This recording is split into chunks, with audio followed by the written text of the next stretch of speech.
Hey Casper Warriors, if you want to learn some good endgame strategies and skills, this is the game you need to watch. I started the game on a very bad note, disadvantaging myself by playing a dubious gambit called the Fianchetto Gambit, sacrificing my pawns anyhow. I deliberately disadvantaged myself in the opening stage just to prove a point that chess is not just about memorizing openings. Now, off we go. Watch up to the end for you to learn something good about endgames. Nothing beats the Fianchetto Gambit. Oh, now this is not gonna be the Fianchetto Gambit. What's this knight doing? Let's go f5. I'll go pawn to d5 and bishop g4 in the near future. Yep. So this is another extreme gambit that puts me in trouble most of the times.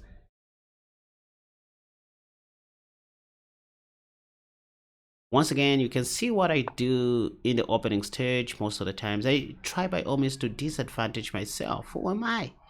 So now the theory here is supposed to be queen d6 to stop bishop f4. It's very important that you stop bishop f4 by all means.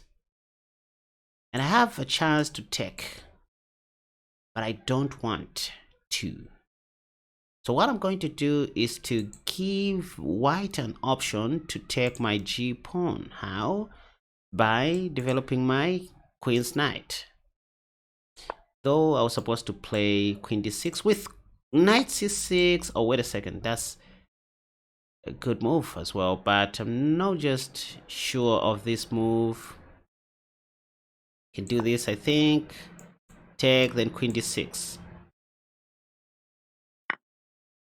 Yep, I'm not sure what my opponent is doing. I anticipated this move. I expected to see this. Now this is not going to be the normal modern gambit. Let's just take.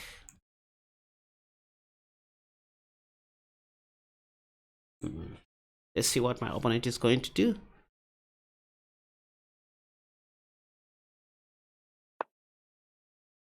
Okay, so I'm tempted to go queen d6, but I'm afraid this time my opponent is going to play bishop f4, the move that I did not want to see. In this case, let me start with bishop g7, attacking that knight, also forcing them to take somehow. Now I can take if I want. I'll play. Oh, wait a second, there's knight takes now. I'm supposed to be careful. What did I do to my teeth?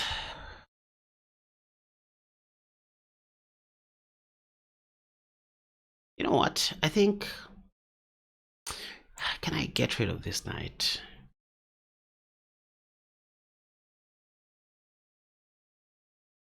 The thing is, I can't play knight f6 due to knight takes and check.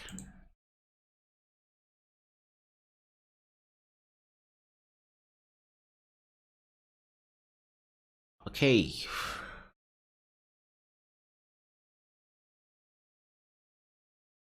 Let's try to get rid of this knight.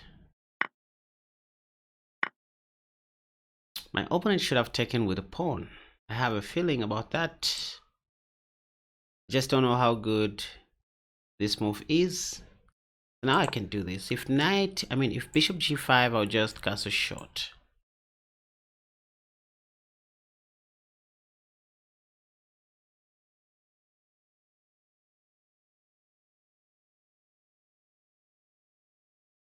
So far so good. I like what I'm seeing.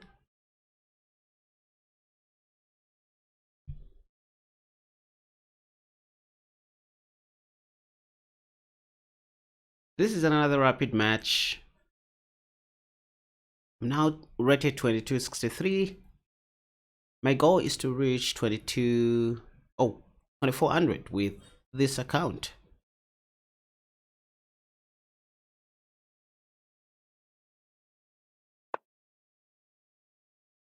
If I castle, my opponent is going to take this pawn. So what I'll do is to up my queen first. Ah, this bishop f4.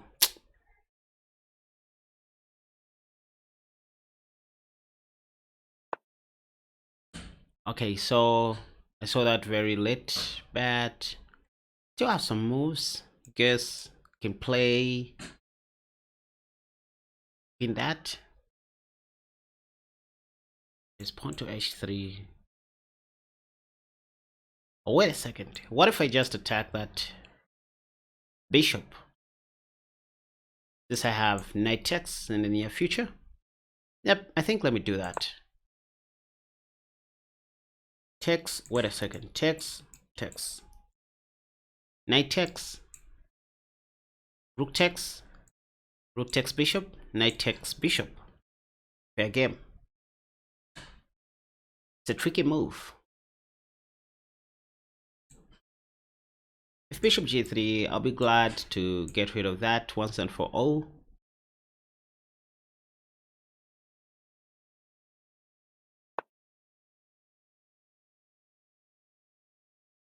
To be honest, the game is too shaky, but I'm still surviving. Again, I can play knight f6. Remember what I said? Bishop g5, queen d6, bishop takes, queen takes. Still defending my e7 pawn.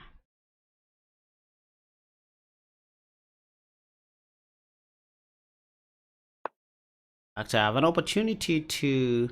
You know what? I'm just going to castle long. I have an opportunity to take here. Why can't I? Let's just take. That's just the free pawn. Ah, oh, damn it. It wasn't. Oh. Oh. Wait a second. How did that sound? Let me just castle. I won a free pawn. It's time to give back that pawn. Now I'm going to play something like knight that, knight there. Maybe this bishop. I don't know what I'm going to do.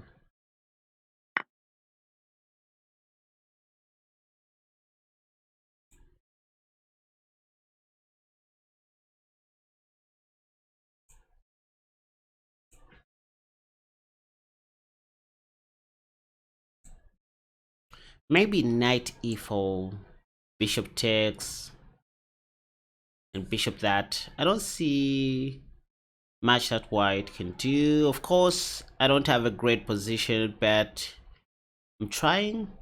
Remember, this was supposed to be an aggressive gambit from the word go.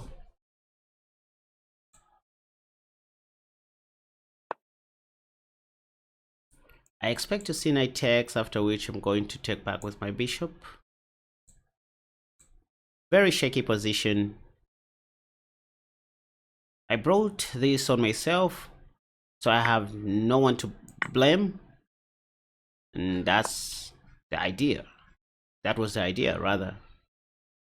I'm thinking of playing this move.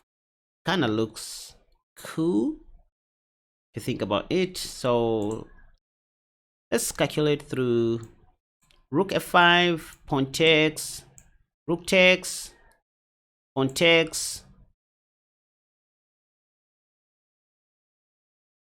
or rook takes back, or even queen takes. Yeah, I think this looks great. Ah, wait a second, I just looked myself. Okay, I still have moves. Ah, the bishop can go back. Oh, I still have rook h5 in that. So that's the savior for now. Wasn't a great move, like a great move, but it works. That's what is important. So the bishop can go back. Oh, wait a second. They can't even play bishop back because of queen takes. I'm going to take the rook if the bishop goes all the way back to c1. So this is what I was talking about. My bishop is not really trapped due to rook h5. And if the bishop goes back, I'll take the rook. So I kind of trapped the rook without even me realizing that, which is one benefit of playing good chess: piece coordination. So technically speaking, my opponent is going to lose their rook and maybe even their bishop if they won't be very careful. To be honest, I did not see, you know, this coming. All I wanted to do was to capture the bishop on g5. That's why I played rook f5. Sometimes if you coordinate your pieces very well, you end up with a better position, with a good position, without even realizing it. I'm just going to take this bishop. Very tactical combination, you guys, if you think about it. By the way, if bishop f2, that will be checkmate in 2. So I'm just finding these moves in real time on the board.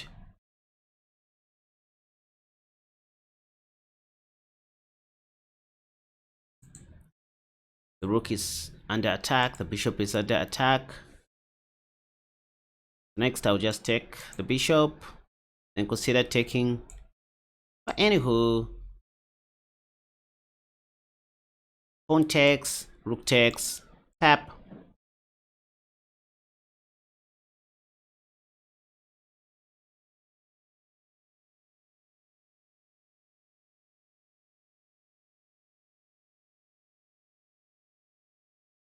So far so good.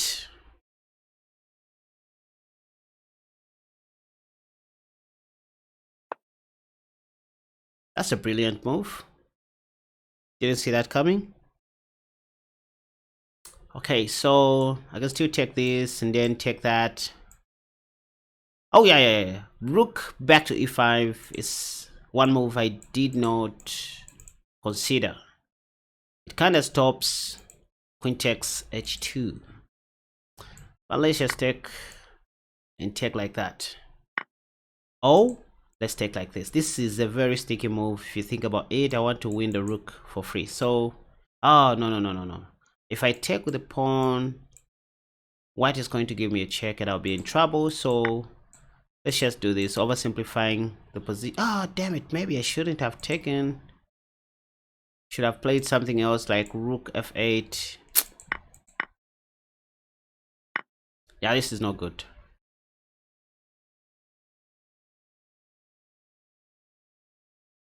This isn't good. How many pawns do I have?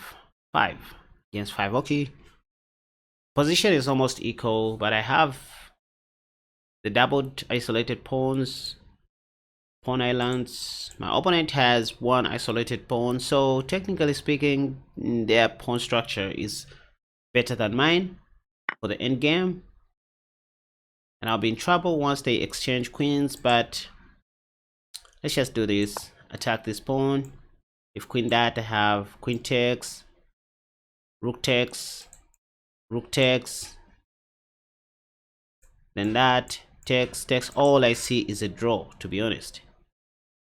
Now I can do this if I want. Yep, let me do that.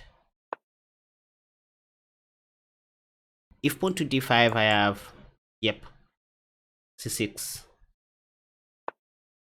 Yep, and now I'm better. From nowhere.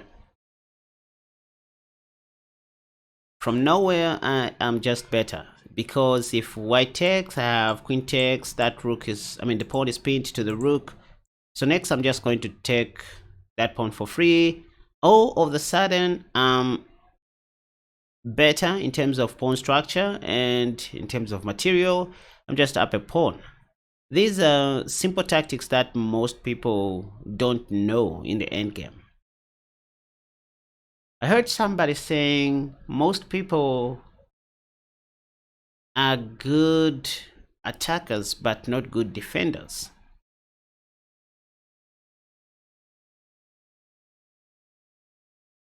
And should I add that a lot of people are not good at endgames?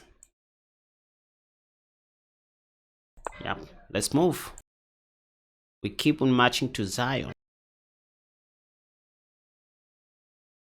And I would love to oversimplify the game. Oh, wait a second.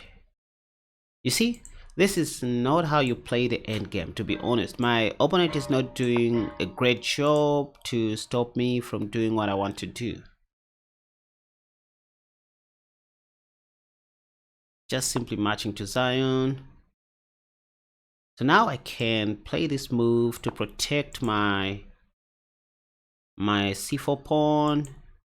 I intend to advance my other pawn, which is the d pawn, and then give a check.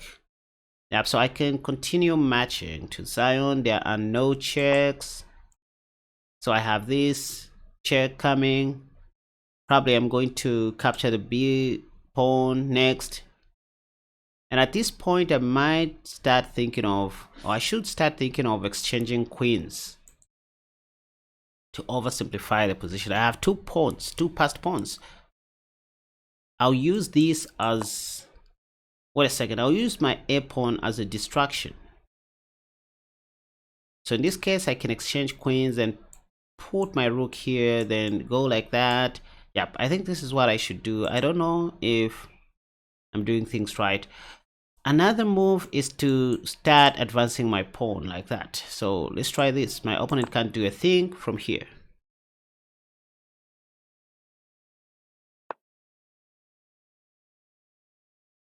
Now can I do this? Check. Let's just keep going. Oh, my opponent understood the task. What now? Trevor Noah's podcast. What now?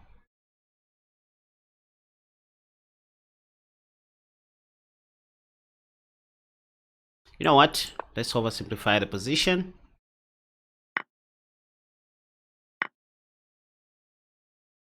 Are we going to see this? Yep.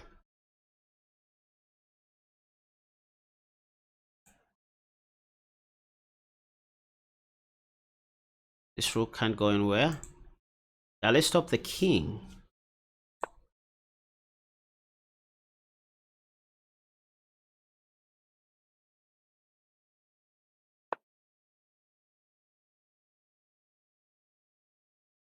Let me attract, or let me pull the king, then attack the rook like that. So this is a psychological move to allow my opponent to attack my rook one more time. Now I can start moving my king. Yeah, my opponent has nothing else to do.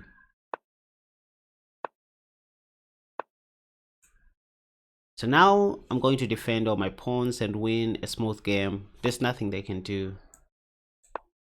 And I have this move. I can give a check if I want and go in with my king now. Pap.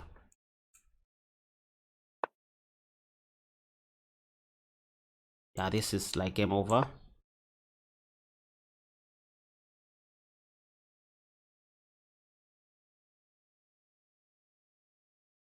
In fact, I have check if my opponent won't move the rook.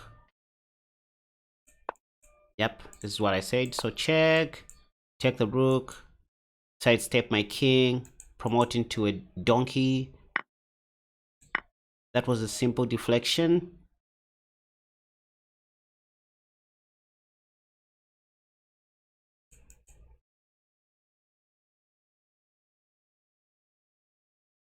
Yep, so learn some endgame skills, you guys, from this game.